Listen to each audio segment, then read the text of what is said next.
All right, we are now live. All right, welcome to the E.C.B.R.O. Discovery News Blogcast. This is the holiday special. We got a number of topics that we're going to go over, discuss, and share.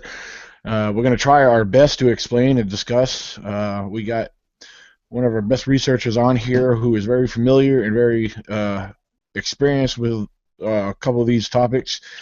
Um, he's going to be going into discussion once we get started with him. Um, Now, keep in mind for the viewers watching, a lot of what we know is a lot of it's experience. Some of it's through studying, but we're not experts. We don't claim to be know-it-alls, and we do. We're gonna explain and discuss the best we can. We like to have fun on these hangouts when we do these shows. Uh, we're just laid-back individuals, just like you guys are. So I hope you guys enjoy. Then following the discussion, we'll go into other topics and other discussions about reports, etc., etc. Um, we have with us Fred Canny of Valley Bigfooting, also one of our E.C.B.R.O. members. Then we got Mr. Tracy Arnold, one of our other Virginia groups, New River Valley Bigfoot. Excuse me, I'm getting tongue-tied trying to say it. New River Valley Bigfooting Organization, also our other E.C.B.R.O. representative down there. And of course, me, Daniel Benoit. um, well, I want to go ahead jump right into the discussion. Some of these topics, I mean, they're very interesting. And I think the first one we will start off with is language. Um, Now, these are topics, everything that we discuss, everything today was some information that was actually given to me, because I asked, I did a little post wanting to know what people wanted to hear talked about. And so I made notes of a few things, and we're going to try our best to discuss and go over them. First question I was asked was, are they bilingual? Basically, could they speak more languages?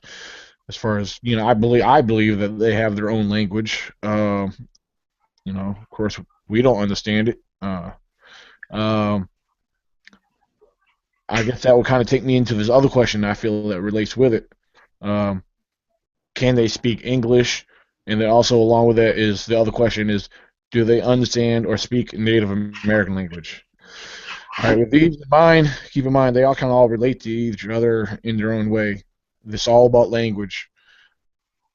Fred Canny, this is where I'm going to let you take over. Again, they want to know about the Native American language. Do they understand or speak it?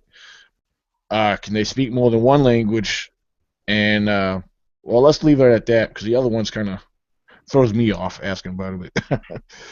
Uh, So, okay, well, from what I've researched and what I've seen and heard in my area, a buddy of mine, Paul Halsley, uh, taught me a Navajo word, a couple words, and apparently they understand it. When I say Ushka Yate, I get a response. I get a tree knock or I get a whoop or something. And sometimes when I go Dode Tissue Da Wa Oh shit Watsu, you got that, Tracy? yeah, Tracy tried to imitate that back in Day May. ya day ya Literally, ho. Hey, what's day ya ho? he tried. You got to give him credit. He tried. Okay. Anyway, uh, I believe I believe that they do understand English to a point, and the reason I'm saying that is because in one of my areas, um, today I videoed those. When I seen that clan and videotaped three of them. When I walked in, I asked two questions on the way in. I was turkey hunting now. I asked, y'all stole my jars and where you at? And I had a friend of mine um, check the video out, and he was doing checking with the ultrasound on it, and he picked up and we are here. So when I went in and said y'all stole my jars, he picked up and when I said um, where y'all at? It, he picked up, we are here. So apparently they can speak English if they choose to, if they desire to. But uh, I do know that they do understand English from what I've seen. Every time I've said something, like I'll have somebody with me and I might not get nothing, I don't know. But 90% of the time I'm by myself, I'm out in the woods, and when I research, um, I talk. I constantly talk. I talk to them. Like if I know they're in the area, I'll start speaking. And I haven't told anybody this, but about a month ago, I'm back in one of my areas, and I pick up.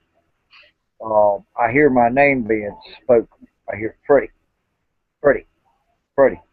I don't know if I'm hearing things or someone or one of them learned it, but I've seen four juveniles so far. I've seen two black ones and two reddish brown ones in two different areas. And but the main thing is, I believe they do understand what we are saying. Very intelligent creatures. Uh, Usually when I go ushka yate, say like during the spring, maybe first part of summer, I'll get a tree knock. And I got a video out where I went into an area, and for about 3 days I went in the same area and I kept hearing this knocking, and I thought it was a woodpecker. So I decided to go in one day, and I stopped and I made the exact same sound, tree knocks that they did, and I heard the same response come back. So I eased around the corner, and when I did, everybody knows what an owl, I mean, not an owl, but a dove sounds like. Yes. Like when I walked around the corner and I got it on video, I got a dove sound, but it sounded like the bird was being choked to death when it did it. And I stopped for a minute, and then I got two knocks, and I started doing it, and it's like a little game to them. And I believe juveniles like to play games, and I guess they when I started, I guess for me talking to them, talking all the time, I guess they started to trust me. I don't know, but I do know that they did move on because they're, hunt season's here, and they moved to the top of the mountain. As far as the understanding and speaking English, I think they can. From what I've seen and what I've heard and what I've recorded, they know what English is, and I do believe they know how to speak it. I mean, yeah, because from other reports and other things I've read and came across, for anyone that says that, well, that might say that might be BS or a bunch of line of crap. You can't you can't go that way. You can't say that because there's a lot that we can't rule out. Because just because it's like, for example, a non-believer. Well, I don't believe in Bigfoot. Well, you haven't seen one. A lot of times it takes seeing to believe, but it's just like what everything you just discussed. If you don't experience it, you can't. Doesn't mean it doesn't. It's not real or does not. It's not. You know what I mean? Well, I'll So tell you, I mean, it blew my cookies when he sent me the audio from that ultrasound. I got it on here. I got to find it though. But it says, you'll hear me say, "Where you at?" and you'll hear, "Uh huh," and I mean, not where you at, but y'all stole my jars. He picked up, "Uh huh," and when I said, "Where you at?" you could plainly hear, plain as day, "We are here." The only thing yeah, I know is when I went in that area, I about got choked to death because the smell of human feces and urine was so strong it burnt my eyes, my throat, and my nose. And you know, that's about I was two gonna. about a minute later is when I videotaped them. You Right, know, I wanted to add in a good example as far as primates understanding uh, or comprehending the human English dialect. Um, our language is understood by the smartest of all primates, is the chimpanzees, and of course, some of them.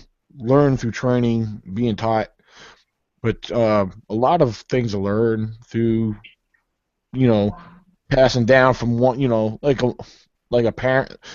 One child learns from their parents as they grow. Same thing with it's the same thing with the offspring. They learn from, of course, the older, more mature, or their parents.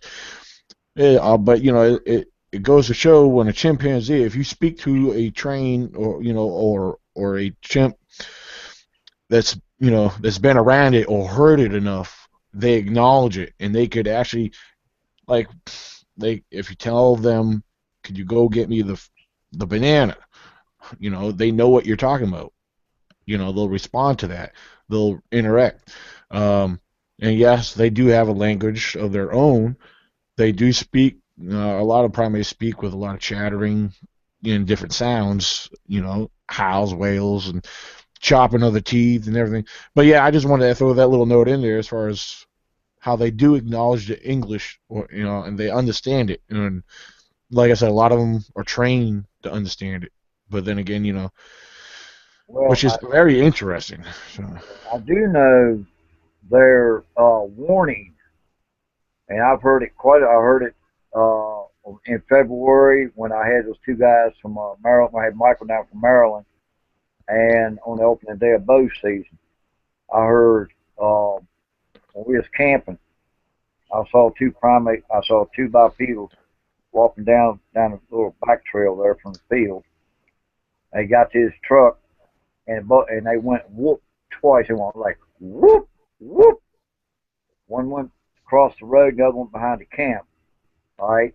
And in February, I mean not February, but during the open day of bow season, I pulled up in front of the apple orchard and I walked around, got my bow out and everything. And right when I shut the door, I heard four whoops real loud. It couldn't have been no more than 45, 50 yards away. And it sounded like I heard elephants running back through the woods. So when I hear that whoop, that tells me it's a warning. It's a warning sign to them saying like, "Hey, intruder" or something, and they run. And you can that definitely tell it's bipedal because it sounds like you hear boom, boom, boom, boom, boom, and they're knocking everything down on the way through. That's something else I learned. that's like when me and you camped last year back in September 2013.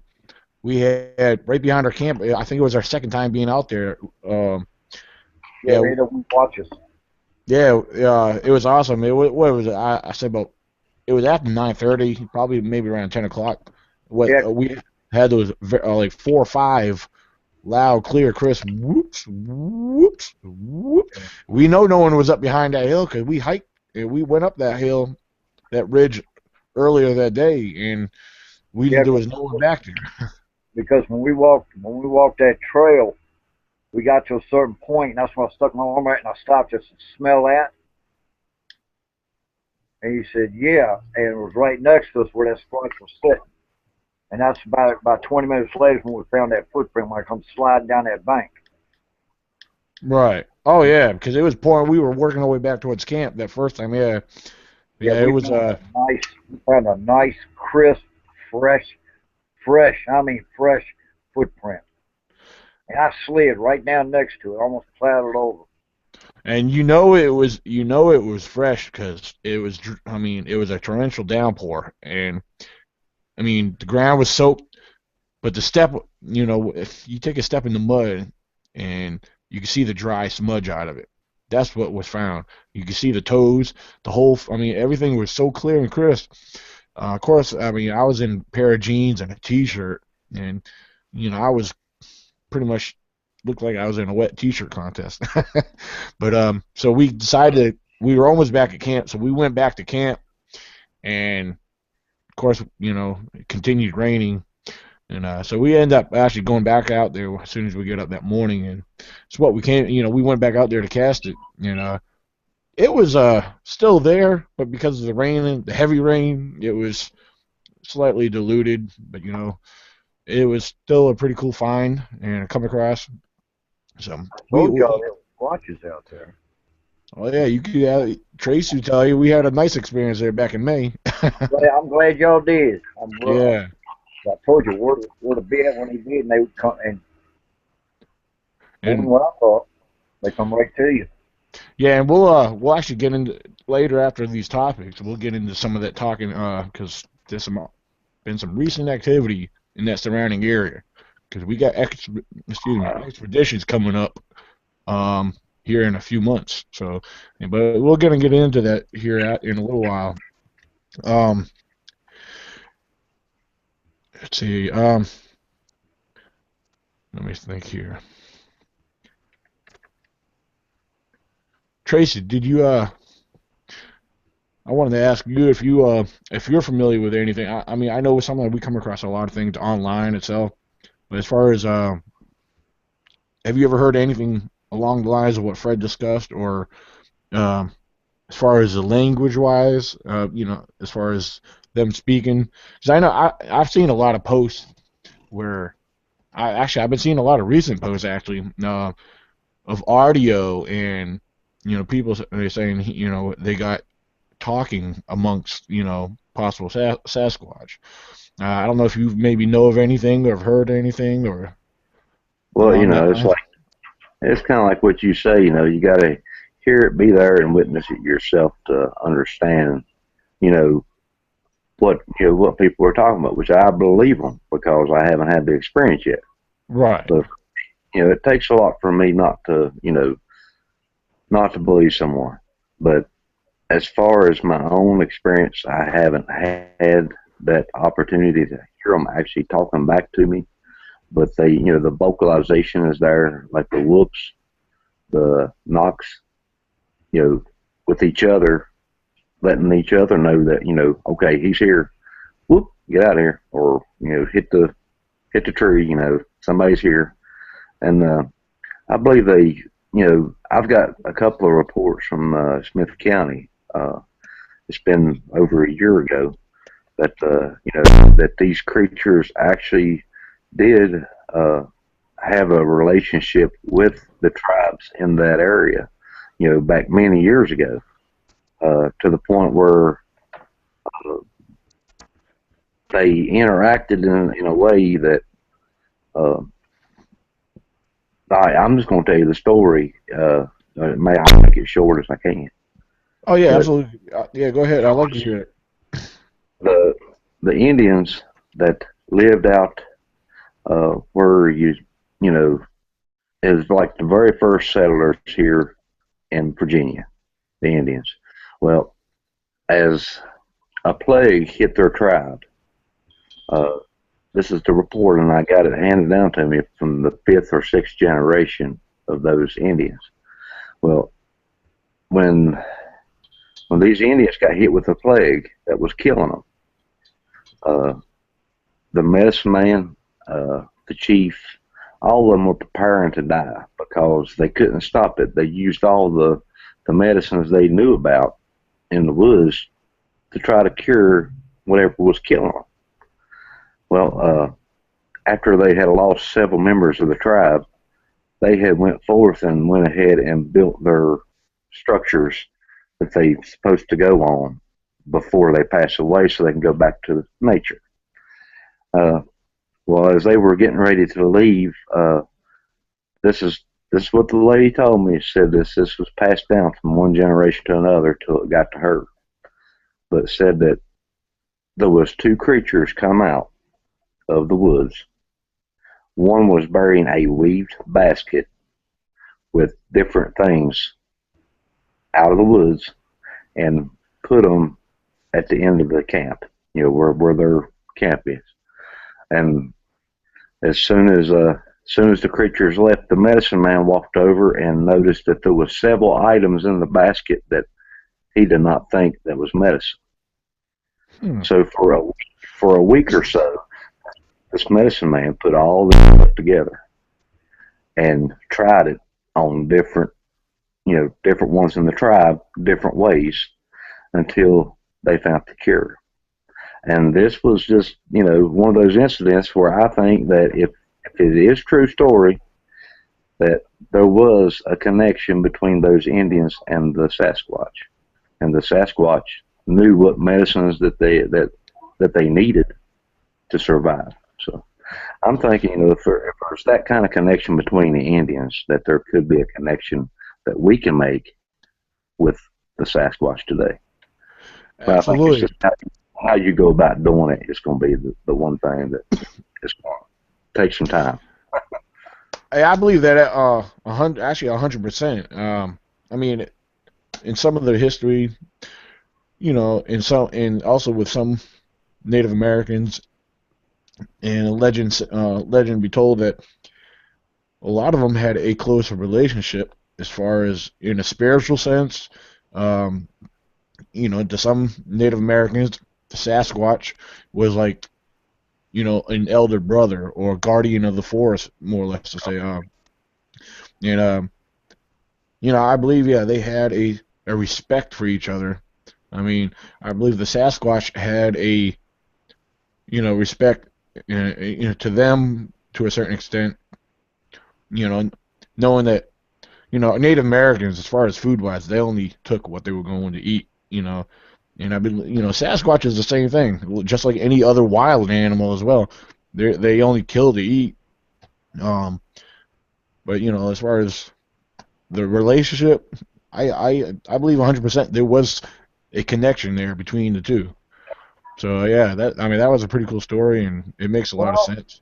it's like Scott Carpenter. He made a video back last year sometimes that he goes into his regular research area and he was putting bug spray on it at one of these little areas that he left treats at, and he went on down. About an hour later, he come back and found natural mint, the leaf Hmm. itself, and he found out for medicinal purposes was this actually a bug repellent.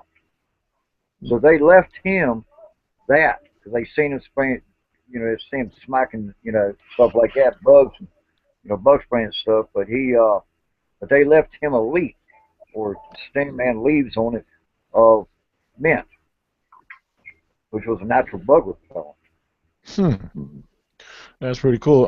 Just real quick, I want to welcome Darren Raleigh to the uh, podcast show here. So Darren, can you hear us okay? All right. You might be muted. I can't hear you. Cracker up. Uh, I'm not hearing none. You guys hearing anything?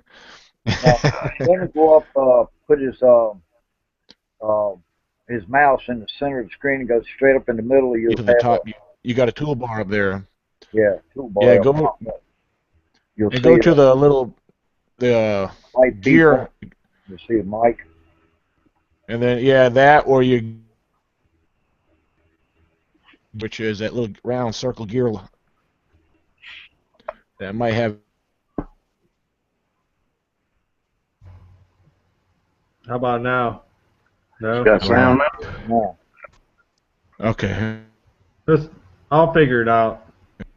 He's he's got it. not I bringing. hear. I hear him too.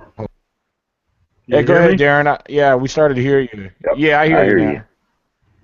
No, I got the There you right go. thing.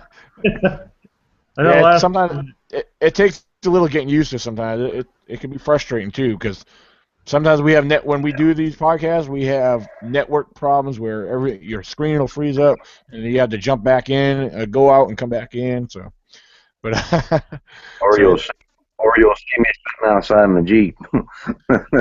yeah, Tracy's on his he's on his uh, Tablet now. tablet. Yeah, he used to Yeah. be on through his phone, which Oh gosh. probably ate up the data on his phone. Yeah. Or ran it up, one or the other, but Plus, I had to sit outside in the Jeep most of it. yeah.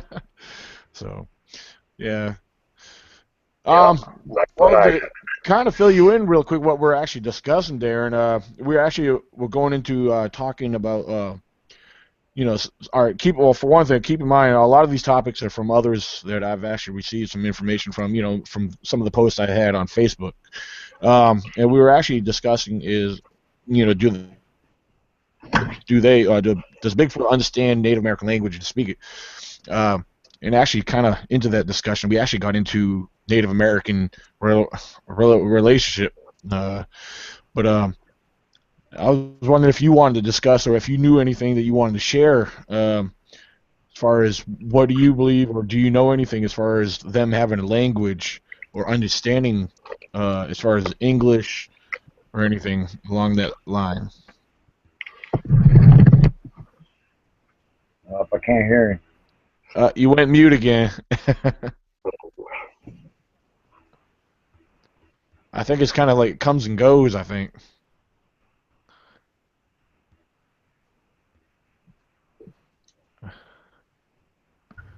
How about now?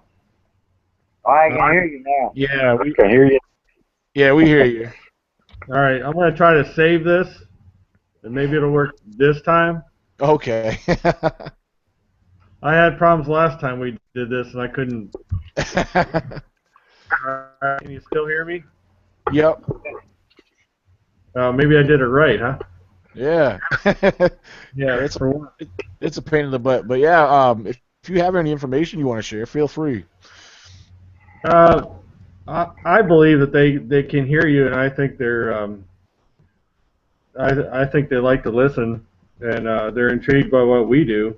Exactly. Absolutely. We actually experienced that, But yeah, go And that's really cool because I listening to you ahead. guys. It's like it's a lot of the same stuff that you guys say. It's like I agree with. And the other night, um, I live in the suburbs in Canton, which is about 50, 60 miles away from the Bigfoot Triangle in Salt Fork. And I have a patio, a deck, and my wife was sitting outside whistling a song outside, smoking a cigarette. And lo and behold, it was not perfect, but it was repeated back to her whistling from a creek bed that runs along back behind my house.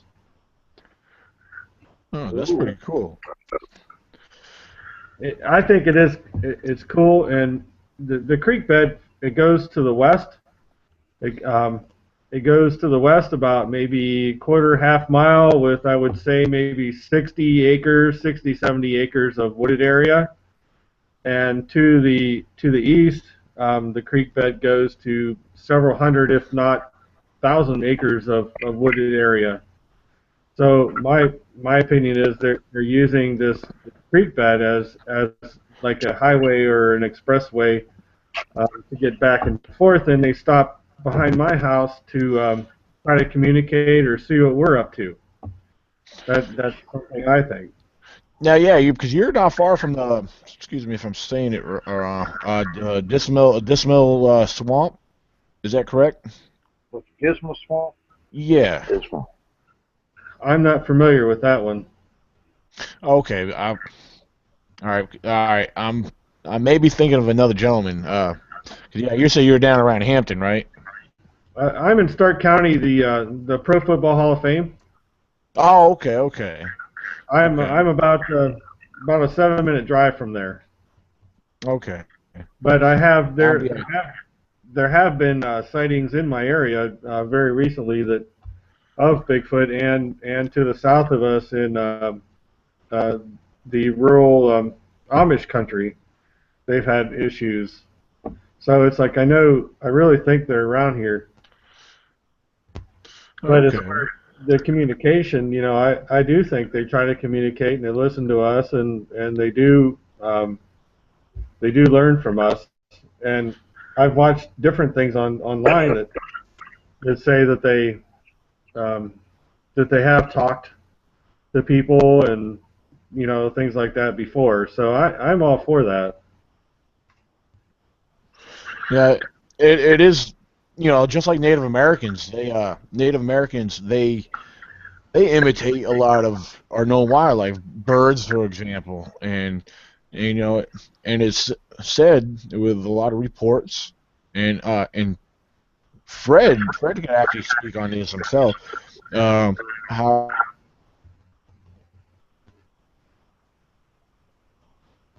Say what? If you Thinker look, Dane. yeah, I'm sorry. Am I breaking up? Yeah, a little Oh, bit. okay. All right, let's try this again. Yep, you're As breaking far up. as yeah, as far as wildlife, um, hold on, guys, bear with me. If you guys want to discuss among yourselves, I might get lost. I might have to come back in here. Hold on. Yeah, Yeah. in my area, I hear whoops, I hear dove. I've heard two juvies try to imitate one tried to imitate an owl, and the other one tried to imitate a blue jay. And last week I was back up in my area hunting, and you know how you hear a crow once in a while give a kind of a low guttural type, kind of like he like hey, I'm a big boy, you know. Yeah, Instead, the other ones have a high tone, and every once in a while you hear one go "Oh," real low. You ever heard right. that? Woods, it'd be just Yeah, one doing it. All right, well I heard one, and I can't say if it was a squatch or if it was a crow, but whatever it was, it made a crow sound like it had laryngitis, and it was deep. And about maybe a minute, about 2 minutes later, about 40 crows ate went bananas. And I've always noticed whenever there is a squatch in the area, crows make a particular sound whenever a squatch is around because for some reason they don't like squatches. And wherever a squatch go, the crows will be there raising holy cane. But it's a certain way they squawk that lets you know that hey, someone's trespassing because crows have got very good eyesight. You can be standing next to a tree and they'll spot you.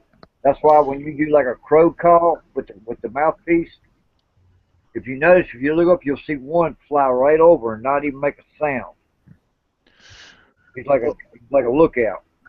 Well, that's interesting. Talking about the crows, and I've heard this before as well. What you're talking about too, Fred. In one of my videos, when because all right, that makes sense of what I'm getting at. Fred's research area. Fred knows that I've been working that area and getting to know his area, and I've been coming across a lot of very interesting, finds, structures, shelters, and in one of the videos I have, I'm working my way up to the on a trail that leads, way a lot further back into the woods, and it comes to this clearing, which it's kind of a hidden area. I mean, it's known to hunters and stuff that pass through there. And in this area, I've had my trail camera set up there, and a few different times. But on the way up into the area, still on the trail before I crossed the creek, there was one time in particular where up ahead you're hearing all these crows, raising heck, and I took notice of that, and you know, I, I kind of, didn't really, you know, I took my time approaching that area. It kind of made me a little bit more alert. So I worked my way up. I slowly started working my way up the trail. And then, of course, the trail gets narrow, and you're surrounded by really heavy, thick laurel brush. And then a couple things happened that time. One of my in the video, I have different videos broken up, but the one I have where I started to experience a smell. All right, Oh yeah. that smell was hit me a few different times up along that trail. It was something cross between something rotten, dead, and almost like some kind of feces, like you know, some kind of almost like a dog poop, but it wasn't dog because it had a stronger smell in it. And and then if you listen quietly, somewhere not far off, you started to hear movement. And I'm getting this very strong feeling, sense that I'm being trailed or paralleled. Something's nearby. I'm being watched. That's exactly how I felt. Yeah. So I took the time. I came to the creek. I carefully crossed the creek. Sometimes the creek's low, sometimes it's high. You carefully cross the creek on the stepping stones. And it comes out, once you cross the creek, the trail actually continues. It's very narrow, but you work your way through. And of course, I'm working my way back there because I have to go back there. I've been leaving my trail camera out there a week at a time. Come out to the clearing. All right, I'm out at the clearing. All right, and the first thing I do before I actually walk all the way out in the clearing, I look around. I'm being observant. I'm looking around, make sure nothing, seeing if anything's around. And I noticed something up ahead. I see something shining. It was on the same tree where my trail camera was. And what I saw shining was my trail camera. The face of it was opened up, and the part that was shining was the batteries that were exposed. And I was like, I didn't know what to think, but I noticed it was ripped down, face was opened up. I mean, um, the uh, the SD card, everything was still there. The back hinge part with the strap going through, part of that was broken off. And I had my gun with me because it was actually hunting season. So I laid my gun down, take my backpack off, leaning up against the tree, and I still have that sense there's something there, there's something around me.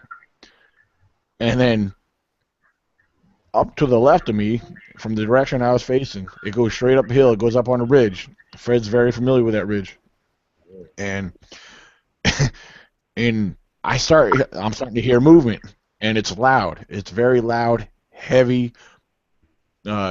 Trees and bushes. You can hear them snapping, breaking, like something moving through brush. And that's where I kind of became a little bit more alert, more cautious. But at the same time, it had me very excited. I couldn't see what it was because it's thick up through there and it's dark. I can't rule out it was a bear because I think. Then again, I want to say yes, you could rule it out because if a bear was present, I believe they would have taken off a lot faster, which I've experienced them running off before around me, but so that there kind of it really got me thinking. Like I believe there was really something else up there, because we have found tracks. We have tracks in that area. We got them we got them. We got pictures of the tracks, and of course back in the field before you get to there, I got tracks out there that I've actually had casted, and of course some of you guys may have seen them from the photos I share. But keep in mind, prior to that is what Fred was talking about as far as the crows. There was a lot of commotion from the crows going off in that direction, and then of course, like I said, when I get up there, I'm finding all this. I'm trying to put it together in my mind, like, well, what could I have done this? Of course, I viewed the trail camera, the photos on it. I'm going through everything. I got deer, I got a coyote, I got a set of young bear cubs on there. So then I got to thinking, I said, they're very young bear cubs. Could that have been a mama bear, But, on the tree, I didn't see no claw marks or nothing, So, but there was one image on there. Of course, it was completely blurry. I don't know, but it was very interesting. So I wanted to share that, but it's, I got into that story because of the crows when Fred was talking about the crows. So, but Every time I've had experiences with squatches, there has been a ton of crows raising holy cane. I mean, they're going. I mean, it's a certain sound they make. It's like us, they do is regular.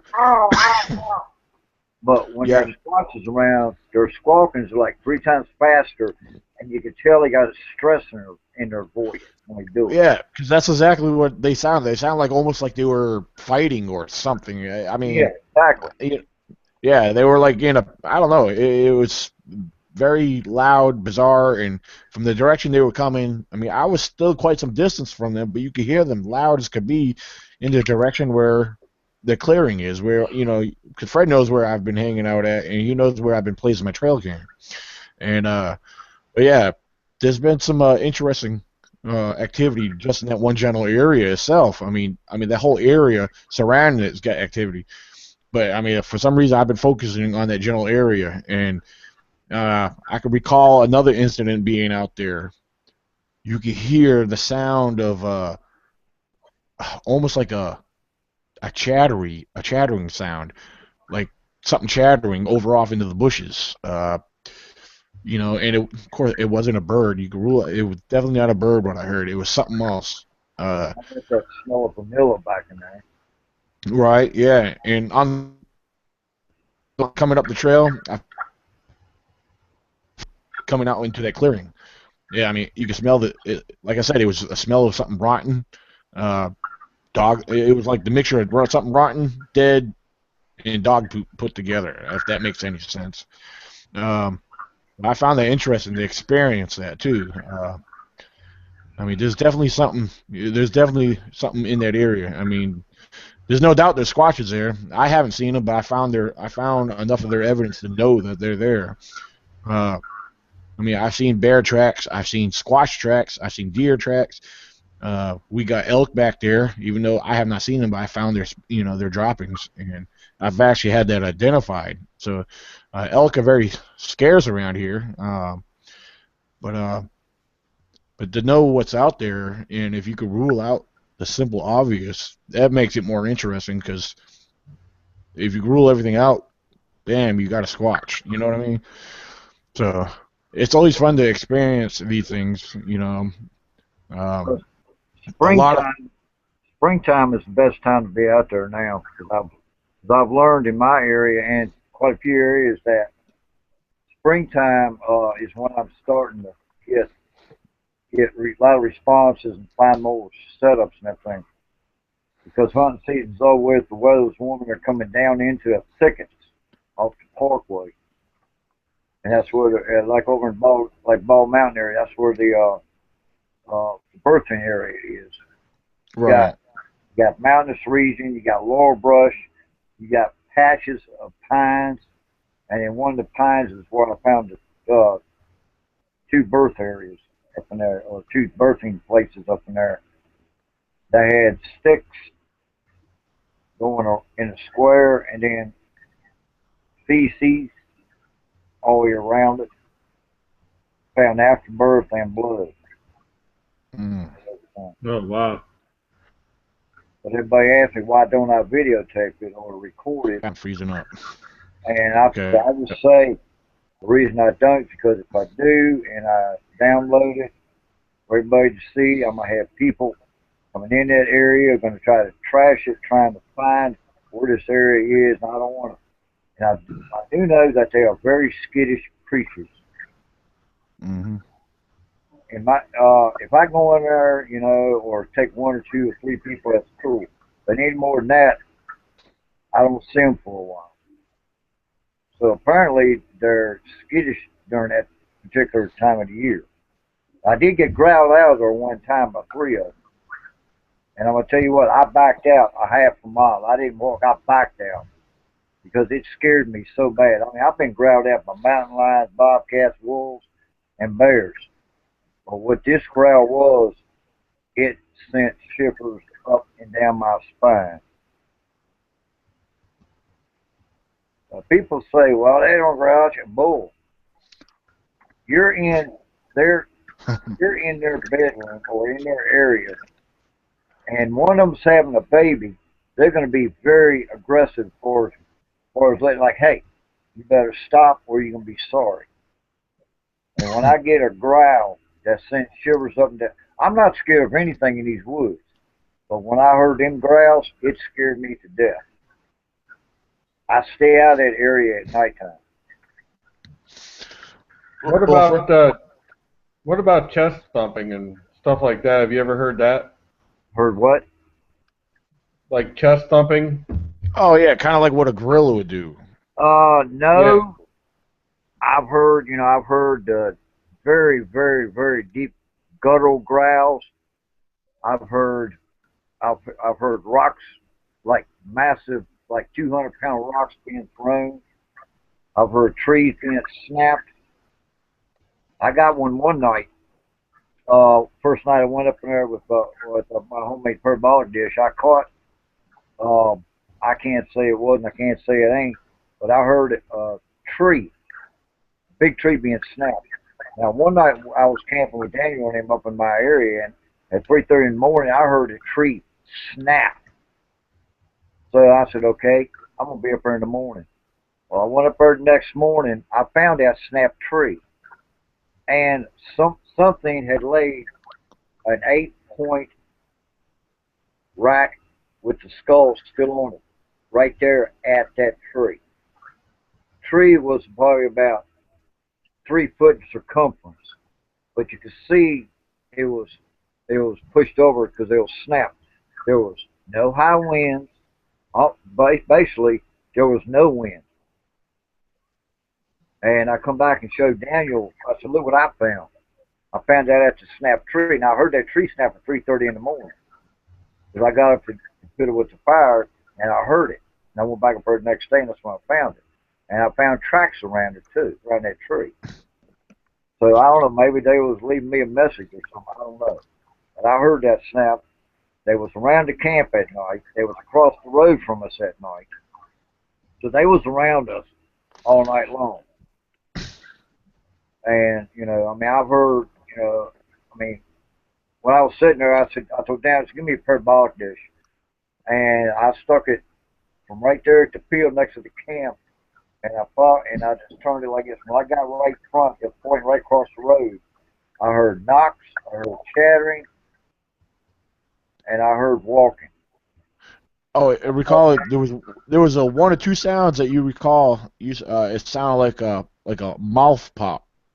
Yeah, mouth Too. pop, and that was Yeah, it. I didn't yeah, hear that. My ears ain't that good. yeah, I've heard the mouth pop before. It's kind of like it's almost like except they're going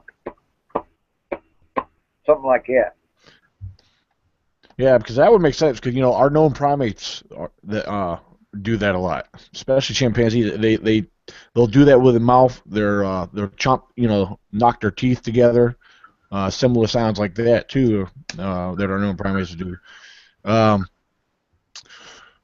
Actually, this has been a pretty interesting topic. We could keep probably going on, I'm sure. I do want to jump into another one, which I think is interesting because I know we won't be able to cover them all in the time we have. But next thing I want to jump to is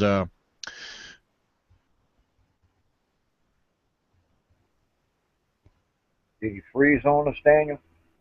watch a um, do Sasquatches do they hibernate? Do they come or go at certain places during the wintertime, or do they hang around? I think this is something that Fred could probably discuss, but I think Fred's frozen. Um, Oh, there he is. here in my area, I mean, Trace's area might be different, and Darren's area might be different, but since I'm right off the Parkway, when rifle season gets here or hunt season gets here, I noticed they relocate. So I think what they do is they go up on the Parkway where you can't hunt. I think they migrate up and down the Blue Ridge Parkway, or they might go over to the Appalachian Trail, and might go up to another state for a while, then migrate back down here in this area and everything. But I mean, from what the signs I've seen today or this week alone, I think one group is coming back down because I found some fresh breaks. I found one tree about a foot around that was twisted like a corkscrew. I've seen that, but they was like what Tracy was talking on his videos that where he or pictures he showed us where he saw trees broken in one direction, and he followed it up and found it to a water source. Tracy, Is he frozen? I think he might be frozen. yeah, no, he Tr- ain't frozen. He ain't got no voice. Tracy, are you with us? Yeah, he's with us. But yeah, he said that he followed it up to a water source or something like that. And I've been finding a lot of them. Now I did find last year it was a stick come straight out of the ground with like a little fork on it, and it was a bunch of X's made on it, and then had one long stick pointing in one certain direction. And I asked a friend of mine about that, and he said that's probably where the bedding area is. I got a wild hair in my butt one day, and I followed, and I went over and I followed that in that direction, and I come into a pine thicket that was a bedding area. You could see where something big had been setting pines around and brush around, made it like a TP type canopy. Not a big one, just a small one. But I've Right. seen a lot of tracks in that area there, from ranging from 5 inches to about 15, 16 inches in a bedding area like that. I know one thing I've been finding interesting. One thing as far as with this question here, they want to know if Sasquatches, where they go, what do they do during the wintertime, or do they hibernate? I don't, It's a possibility that some of them do. Um, I don't think they all hibernate. I think they migrate like birds. They migrate down south to where it's warmer, to get the food right. processes, or robins, like what robins do around here. They migrate down, then come back in the spring. I think squatches do that. I think they follow the season. Yeah, because there's something definitely going on, especially with some of the recent activity that's been reported. Uh, like the ones I was talking to you about earlier on the phone. Uh, the one incident where, of course, the gentleman who claimed what he saw, him being originally he's a non-believer, but he's not saying for sure because he didn't know or see for clear enough. But it was a little after 6 o'clock in the morning. He was on his way to work. The gentleman who works with me, and he saw this very tall, very tall. The way he kept saying it, very tall. It was dark figure standing in the middle of the road, and as he drove by it, I don't know, of course it was dark out. Keep in mind that it was dark itself. Then again, I keep thinking, well, his headlights should have picked up on something. But I was just trying to listen to his story, and he said as he went past it, he said he didn't know what the heck. He said he tapped his brakes real quick, and somehow he noticed that the figure moved across the road into the other side where the trees were. Because on the other side there was a field, like a farm field, where there's usually cows. Yeah, that Which I that that area right there where he saw that figure at, right. that cedar thicket's 40 acres of cedars. Very Yeah, good because place. in that direction, if it because between that area and where I live, uh, my boss, his wife actually shared a story with me that happened 20 years ago. She had a road crossing, daytime road crossing, and she described that to me. And in the direction from where the creature was coming from was actually crossing into that direction, headed out towards where this gentleman saw his figure. So that was, of course, that was 20 years ago. And, she knows very well what she saw, and she knows it wasn't a bear because she knows what a bear is. But she said this figure was around 6 feet tall, dark brown hair, and it was running on two legs.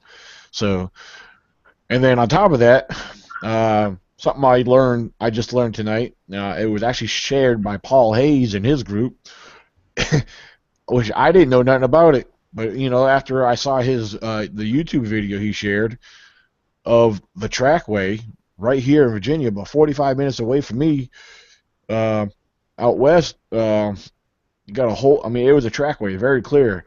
Tracy, if you get a chance, I shared the video. You can go over to his page to find it. But I shared it in our the E.C.B.R.O administrators group.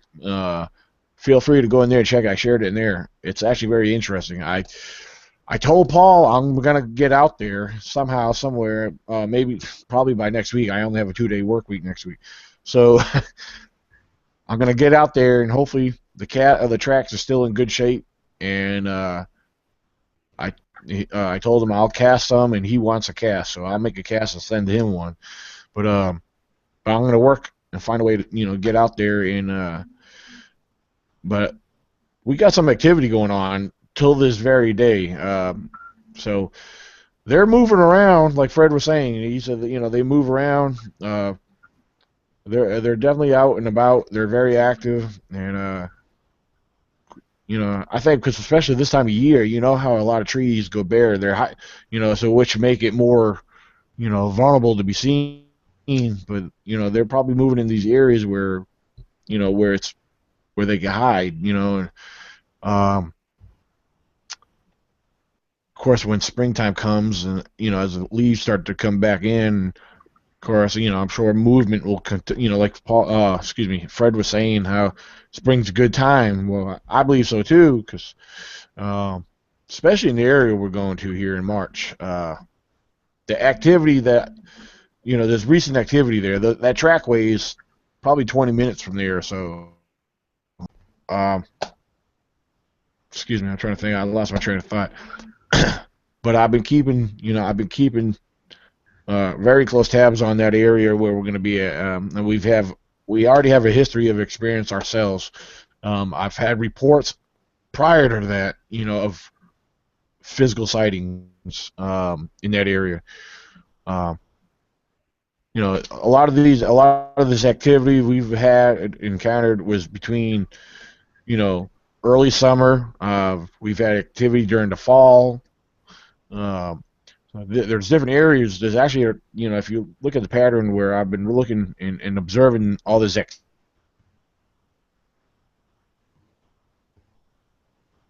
Yeah. much, you know, so um, it, that'll kind of give us the insight, kind of educate us on when to be there more, So I'm looking forward to a good time come March because where we were back in May, we're going to be actually roughly a couple miles from there, from that camp location. Uh, so yeah, we're going to be right around the corner from the lake on the backside of the dam, and and definitely I hope you guys could all make it. But So I have a question. yeah, go ahead. Um, like I said, I live in the suburbs here in Canton. I was just wondering what you guys thought, since we talked about the seasons changing and stuff like that. Um, do you think they would stick around? I mean, knowing that the leaves are off the trees, do you think they would stick around like a creek bed with plenty of cover to the east and west, but the trees are empty? But they would stick around only because of food, or would they go to places where there's thousands of acres of cover and hide for the winter? Well, as Uh, far yeah, go ahead, Fred. Yeah. um, what I've seen, they're kind of like they follow the food source. But and like you say, here you got a lot of open, like you got a lot of open areas, but you got a lot of brush along the creek beds.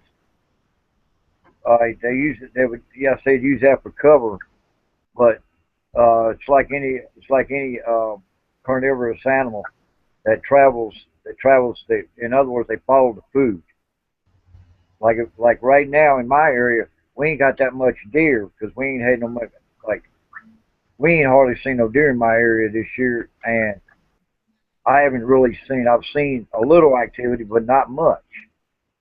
But down in Tracy's area, he's got all the deer down there in his area, so he's going to have the hot spot right now as far as food source goes.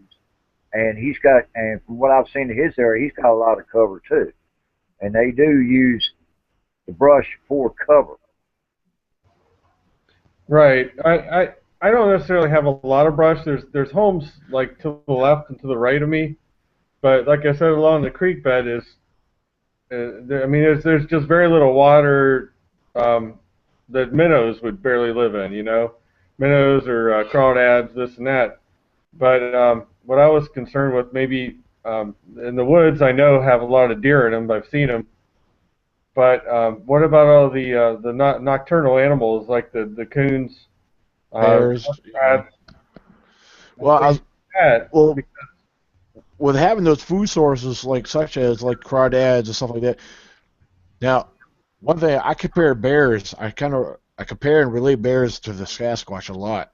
Uh, Me personally, I believe Sasquatches. If you could understand a bear, you can almost understand a squatch. Because I believe that you could almost like a bear. They like to follow the creek beds, the water sources. Yeah, I believe the Squatches are similar in the same way. Like Fred said, they're going to follow and go where the food is. Um, in those general areas. Also, like right now, another thing, I was sharing some of the information of what's going on around here, the recent activity here, and one thing Dad made a lot of sense of, and it makes a lot of sense because I gathered something that was reported to me a month ago. The one thing that's around here, you got a lot of farms around here and a lot of small animals.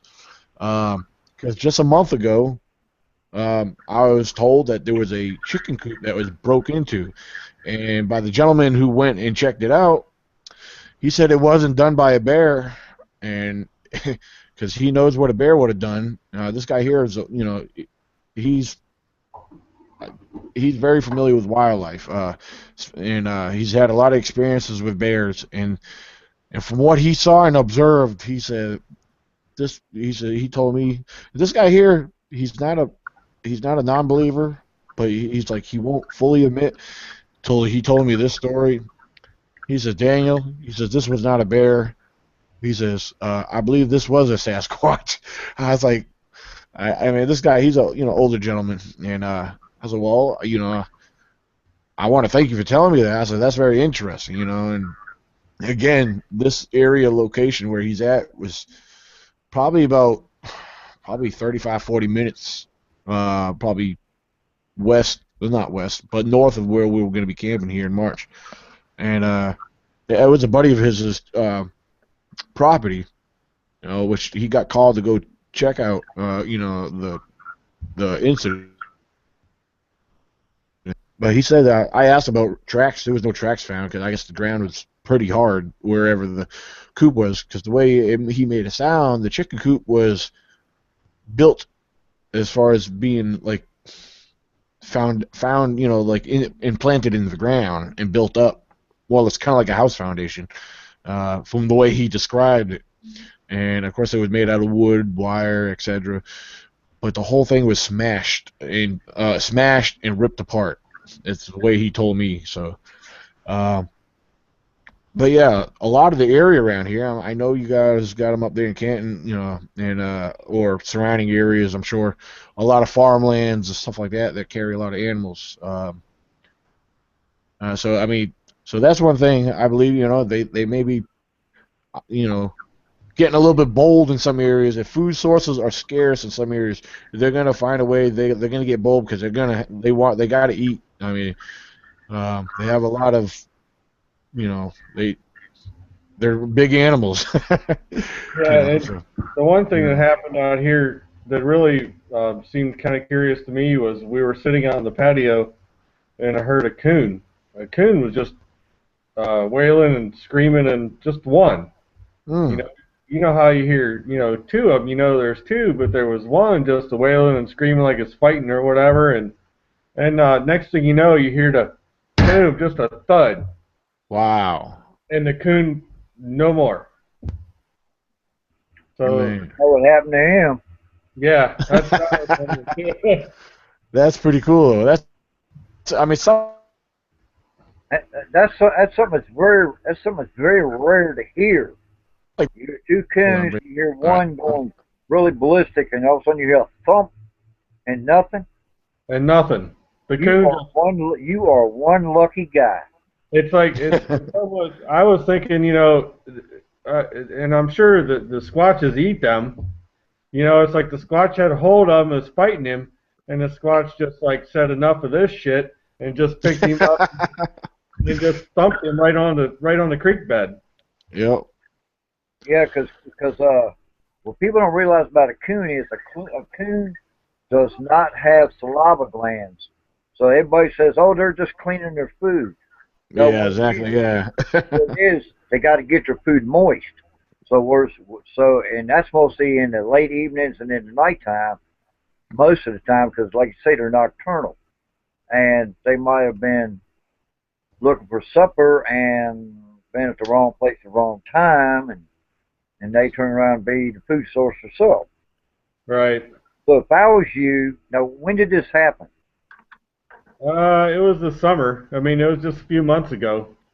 What you should have Probably. done, what you should have done the next day, was go out to where you heard that spot, to that spot where you heard the noise at, and look for evidence of Yeah, remains like a tail or bones or whatever, along the creek bed. You might right. find some blood. Now, every now and then, I will walk up and down through as far as I can in the creek bed, just see if I see anything. But a lot of the creek bed is stone, Yeah, so I mean, it's hard to get any prints or anything through there. yeah, because well, like my area, and I got like me and Daniel live inside the Shenandoah Valley, which is a gigantic volcano, but it's limestone. We got limestone and clay. That's that's the hardest thing to find footprints on. Now, up there at Elkhorn area, it's got a lot of, I mean, 100% top grade topsoil. So, because that print I slid down and we found that day was about a half inch in the ground, if not deeper. Right. And around here in my area where I try to do, the footprints I got, the biggest one I got lucky, was on a berm. Where they take a dozer and push it up so you can't drive in there, and that's where I got that footprint. Most of my footprints are the shape of the foot, but you can't get no toes or anything because of the clay and the rocks. Mm. That's one of the hardest things to get. Right. And Now, there was 2 years ago, I was at the Ohio Bigfoot Conference down in Salt Fork, and there were a couple of boys, about I think they were between 9 and 12, and they were up here in North Canton, which is relatively relatively populated, and they belonged to the Scouts, and they were hunting for berries. Well, they found the berries, and then next thing you know, they look up, and there was a Bigfoot not 5 6 feet away from them eating the berries, and it stood up and just walked away from them. yeah, it seems like when you see them, now the juveniles will run, they'll run and hide, but the adults, like I've done had three more hunters this year tell me they've seen this one. I got 11 footer here, and what he'll stand next to a tree in the late evenings, and then when they see him, they think it's a bear until they realize it, he'll step out from behind the tree and look at him for about a minute, and just turn around, and just nonchalantly walk away. He won't run. But Huh. I've had a 8 foot Now you female say, run 3:30 in the morning. now you Uh, say juveniles. You say juveniles will move quick. oh yeah, and I'll tell you something else about them that people really don't realize. You could take. I was in the apple orchard one day. That's why I took Daniel to show him my big massive X I had up in the woods. But this was during the summertime, and I walked around the back corner, and I heard this massive crack, crack, crack right behind me, about 30 yards. I turned and I said, "No, wait a minute, I'm turning back around." I turned back around, and I caught two juveniles. The brush was high enough where I could see at least probably about from here up, from their eyebrows up. And you could take and put a level on their head, and that level would stay level when they ran across that opening. A Really? human will bounce up and down when we walk and run because we straighten our legs out. But a squatch doesn't straighten his leg all the way. So that's why they keep that smooth glide. Because it just went smooth right across. Yeah, exactly. Yeah. That's Well, look, that's something I learned about that because my wife. I didn't hear them run, but I seen them. I seen the tops of their heads they run across, and it's leaf in there, and I never heard them, but I seen them. Now that's kind of funny because my wife was sitting downstairs and she was watching TV, and we have patio doors that are near the TV, and she says she swears she sees something furry just go right across the outside of the railing of the deck, and Hmm. it just went straight across, and Now, They're I didn't fast. know. now, how high did the deck sit up? Is it just just off the ground, or? Well, the railing's, probably 3.5 foot tall, Okay. and it's kind of like slopes down and goes into the creek. Well, this thing would have to have been right near the railing of the deck and ran right across. Because she's saying the same thing Fred said, that it was just one solid mass that moved. Like you could set your coffee on its head. It was just Yeah. flat. Exactly. And that's what she saw. And I went down there to look for any kind of tracks or any kind of brush that was pushed down or anything like that. And I didn't see anything. So what made me wonder was what kind of span can they have, like jumping and running? Can they jump if they're moving at a fast pace? Can they clear a span of, like, say, 10 feet, juveniles? I said, I believe yeah, very possible. Yes. Yeah. well, the gap between the woods that come out of and the pine thicket is about a 30-yard stretch, and it took them exactly, I'm guessing, like 5 seconds to go from one side to the other running. Hmm. But I believe they can. I believe they can. If they had to, I believe they can. A full size adult could jump about 10 feet easy. Right, and still keep level. Like the head, not the head moving up and down. Yeah. Right. Because you got to expect we got some like that trackway Daniel was talking about. If we go up there, we'll probably see about what, a 5.5, 6 foot span between the footsteps, Daniel. Just from the video, it was kind of hard to tell. I mean, they definitely looked like they were at least 3 feet, 3, 4. I'm gonna say 3 feet. I'm just guessing. You'll have to watch the video. Yeah, Like I because said, Paul Hayes has it in his group. And I reshared the video into E.C.B.R.O administrators. yeah, because Uh, 90% of all humans step is 72 inches long. That's the average step for a human. It's 72 inches. yeah, these tracks on the video, they're very impressive. That's why I'm saying when I get up there, I hope they're in good shape because they definitely need to be cast. Um, I yeah, I was surprised when Paul shared it, and I had to reshare it. It's like 'cause he knows what I meant when me and him were chatting, leaving comments on there back and forth, and I said, well, yeah, I definitely got to get up there because I said there's certain Virginia groups that I don't want known about that. Which he laughed, he understood because he knows exactly who we refer to because he has that individual blocked himself. Yeah, I think quite a few So, people do right now. what's that? Quite a few people have him blocked right now. Yeah, but man, I could so get into keep on talking about different things, but I'm watching the time, and I don't want to get shut off because I only have this set for roughly an hour and a half. There's a couple other little small things I just wanted to go over before we jump off here. Man, I would like to talk more about the structure. There was a couple other topics I would have loved to talk about, but more or less of what we got going on. Roughly the last few weeks or month here, I've been kind of more or less taking a break from getting out there and everything because we got got Christmas right around the corner here, and so I've been more or less kind of relaxing and then slowly getting ready for Christmas. Still got some more to do tomorrow, but some more shopping.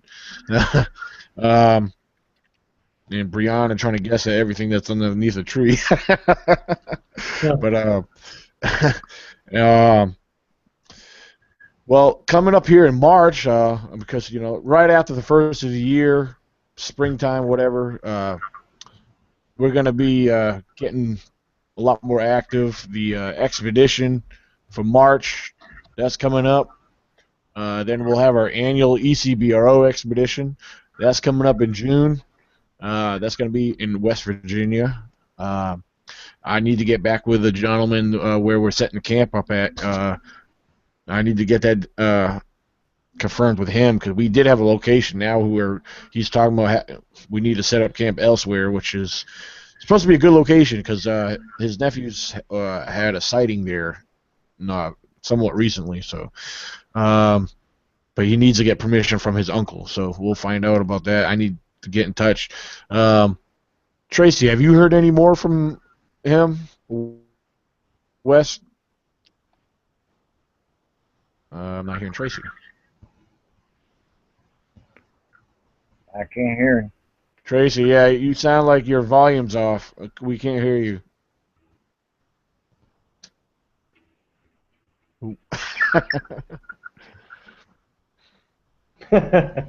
Okay, well, it's all right. He'll I know probably, what he feels like. yeah, he'll probably figure it out here in a little bit. But yeah, we need to get in touch, find out information from the gentleman. He's one of our other E.C.B.R.O members out there in West Virginia. We need to get some information and get that confirmed as far as our camp location. Have that ready for June. It's actually June 20th through the 27th. Our expedition in March is actually the 25th through the 30th. 25th is my birthday. Hint, hint. No. Anyway, I'll be 35. So. Oh, hell, you're still in diapers, man. When you hit 55, let me know. So wait a Can you minute, hear what me about now? Tracy? Yeah, we got you down. Hey, if I'm in diapers, what about Tracy? He's 38. So does 39. that mean? Oh, okay, that's right. God, I feel like an old man before a kid. Is his wife still in diapers? Because she's 35 too. Nope, I'm good. No. But nah, Tracy, what I was trying to ask you if you've actually heard anything further from Wes about trying to about the location for camp there. You know, he's trying to get us in a different area, like you said, where his nephew had an encounter, Right. but it won't be on the private property that he had spoke of earlier. Okay. I think it's more of a protected area. Maybe I don't know if it's a day area only, or Right. we just have to play it by ear. I think on that one. Yeah. Uh, Because see, the see what he reason I can need to manage. know is because I have the event set up on Facebook as far as the join, and if people want to click join to go. Yeah. What I do, I set in the location. I'll set the actual link to the location. That way, people could click that link and get their map quest or their location used for GPS, whatnot. Um, that's why I need to know because I do not set the location just to protect the areas from possible hoaxing because anything we do find, we hope and pray that it's all true and it's not a hoax. But because a lot of it, when we find stuff, we do try to analyze and study and try to rule out other obvious possibilities. Um, but yeah, like I said, our first expedition here for the 2015 year is March 25th through the 30th. Of course, it's right around the corner from where we were back in May, where we had our encounter and we've had some awesome activity there. And we're actually going to be at an actual campground. It's a campground. I mean, they have bathhouses there. No, the only running water they have there is the river, and that flows right around the camp. Yeah, Um, if it's got water in it. yeah, that's true. Yeah, because I was back there just a few months ago. That area was somewhat dried up then, but yeah, the water usually flows pretty good through there Yeah. here and there. But I'm trying to think. That area there, it is a pay area. It's actually considered $5 per person, or not per person, but actually the way they word it on the board there, it's per load. Um, but that there is actually being covered by me because that's actually part of the reason why I'm actually working on raising funds too. um, but so we got that, and like I said, we got to work out. We got to get the June expedition taken care of, and but one way or another, it's still going to be. We're going to make sure we have an expedition in June, regardless. Right now, at that point, I can't really plan nothing out because I don't know. There's other possible ideas going on. I might actually travel up north, go visit family. I don't know because I'm I'll have some vacation time. I need to carefully plan it out. Um, we will have other expeditions throughout the year. Some of them a weekend, or like what I've done not long ago. I'll start from a Wednesday, go through the weekend. Different events like that throughout the year. A lot of random ones. I try to give at least a couple months notice for anyone who might want to participate. Um, let's see. I do have one spot for camping this sometime during the summer.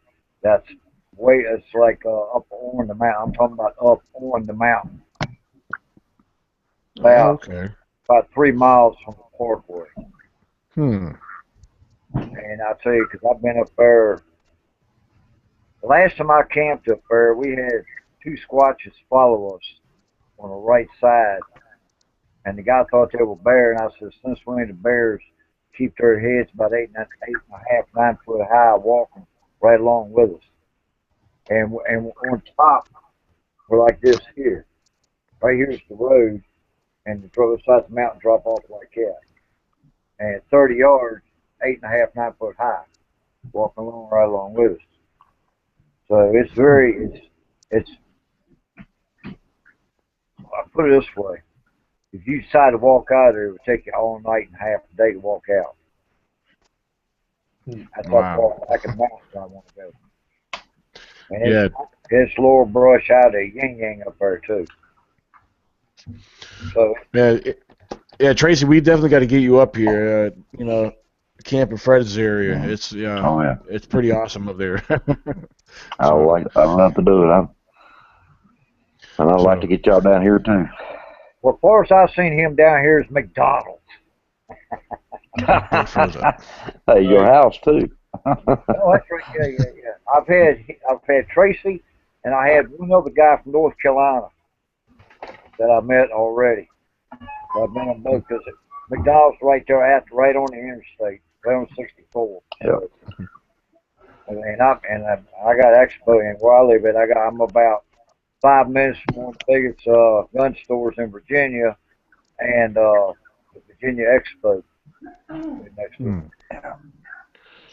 And we're getting ready to have a big Costco being built right across from Dominion. Yeah. They say it's going to be biggest two Walmarts put together. Wow. You guys ready for Christmas here? About as ready as I'm going to be. Yeah. Not really. Getting a tree tomorrow, hopefully. Yeah. Yeah, we got ours last week, so yeah. Yep. Well, was it last week? Yeah, last week. It wasn't last week. It was 2 weeks ago. Yeah. Yeah. Yeah. We're about ready, and so. Well, that's good. Man, I'll tell you what. Yeah, go ahead, Fred. There's an area. You've been to one part, but I went up in that area, that other part the other day. I'll tell you what, you've got to go up in there with me. I cannot describe what you will see up in there because it blew my mind when I seen it. You think we've been seeing some structures around down the lower half? My God, we ain't got nothing down low compared to what I've seen up in that area there. I mean, they tore that area plumb slam up. I mean, there are trees, there are sucker trees, there are cedar trees, there are pine trees that are twisted like pretzels. Now, I'm an arborist, and I know what nature does to a point. Oh my goodness, look at that. He's got a Barbie doll. He's at a Barbie. Hey, that's pretty cool. A Barbie doll, get out of here. Oh, Lord. He rides around in a Jeep. Oh, that's what I did to my Jeep there. What's that? I got a 49 Willis with the 87 YJ. I think I've seen that picture on there. You put that on Facebook, didn't you? Well, I'll tell you what, I'm running the 305 Chevy? Yeah, but it's 345 horsepower. It's Elderbrock from the bottom up. All I got left to do, I found a K5 Blazer that Hey, has Dana 44 axles and 513 years. Guess how much I'm paying for I have no idea. hey, Tracy, give your daughter back her teddy bear. them? That's $300 $300? No for shit, the really? whole kit and caboodle. But Wow, that's a but pretty good deal. yeah, but before I put them in, I got to make sure the rotors are good, the bearings are good, the calibers are good, Right? drums are good. I got to put longer lines on them. Then I got to get Chevrolet rims and tires. I'm going dead. That's why you What's we got wrong? to get more. All right. But you're Uh, you're about to die. yeah, my battery's gone. Uh-oh. uh, Uh-oh. All right, Well, Tracy. yeah. Hey, well, Hopefully we y'all, all get it. I'm y'all have about a to end the broadcast here. Go ahead, Tracy. I'm sorry. y'all have a Merry Christmas. You too. Thank you very much. We'll be in touch. All right. Good All right, night. before we go, I gotta just throw it out there. Here's my book. Check it out. It's found on Amazon. The Basic Bigfoot Research and Guide to Knowing the Truth. Yep. We Find talking it about on this? You find it talking about on this? Amazon. Talking about this right here? Yeah, you actually got yours is you got a laminated cover on yours. I gave you the actual cover that I actually put together before I actually had it published, but which is all the same information, same detail and everything, but I just had it published and had it put it's more this here actually it has the gloss finish on it. So as you can see, it's just it's a small booklet, but and I mean it's got a lot of information on it, and I speak a lot about our known primates, and and I'll show a lot of simple illustrations. Um, I will admit, all right, look, I mean this book here is not a storybook, of course. I mean it's just basically it gives a lot of basic information. It's more of a guide. It's to help people understand. It's good for a lot of enthusiasts or people just getting involved. Um, and in the book, I put this together to help clear up a lot of mistaken, um, findings out there that people always claim that they're definite Bigfoot or Sasquatch findings, and it's to help people rule out other obvious, possibilities. It's a simple book. It's not, I'm not a professional. I'm not this. I don't know how you want to put it, but A weekender. yeah, yeah, it's what a lot of people could read to help understand and get some basic knowledge. It's basically what it is. It's a simple guide. Um, there is actually an error in it, but You're not it, a writer by trade, and you that's didn't. right. I'm, that's exactly right. That's the best way to put it. So yeah, as far as the way that some of the grammar might be put, it's still understood. So I mean, I get that. yeah. So As long as it has lots of pictures in it. it does have pictures. I did include pictures. Actually, it's got Fred Candy's picture in it too. Nice. Yeah, it's hold on. It's got right here. This I got our picture from back in May, our expedition back in May. All right. Uh, we got Fred over here. This is our Maryland representative, Samuel Bell Jr. from Maryland, and yeah, it's got Tracy, his son Elijah, Cliff, of course, me. And, I got other simple illustration pictures. Actually, there's a few pictures in here that I have. Um, as part of I got pictures of different structures, findings, and formations that we've come across as a group, as an E.C.B.R.O group and team. Uh, I mean, it's got I put some pretty cool stuff in it. My daughter is actually reading. I gave her a copy, and she'll go back and she'll come back to me and say, she'll believe it or not, she's 13 years old, but she'll criticize about a few little things, being a little smart butt like she is sometimes. But but yeah. So, Uh, but Yeah, it's out there on Amazon. Feel free to check it out. So, Uh, I got a lot of videos out there, and the ones in the last year, I try to teach people on. You'll hear me explain stuff on them. So if you want to, just go onto my YouTube and check out some of the videos. You know, I'm not saying I'm an expert at it. I'm an arborist by trade, disabled, but I see structures. I describe them. I point. I touch. I'll take and say, you know, I'll just describe how they did it. Look at the twist in it. You know, everything like that. It just basically it teaches you what to look for when you walk in the woods. Is what hey I do. Fred, hey Fred, I'm going to interrupt you. I'm going to go ahead and stop the broadcast so we're not streaming no more. Uh, Because yeah, the time's up on this. I want to thank everyone who did tune in or who will be watching. And it's been a great show. Today was our E.C.B.R.O. holiday special. We covered some topics. We didn't get to cover all of them. Perhaps they'll be saved for a future podcast. I want to wish everybody a Merry Christmas and keep an eye on the E.C.B.R.O., Fred County Valley Bigfooting, and of course check out Tracy Arnold, New River Valley Bigfooting out of Westville, Virginia.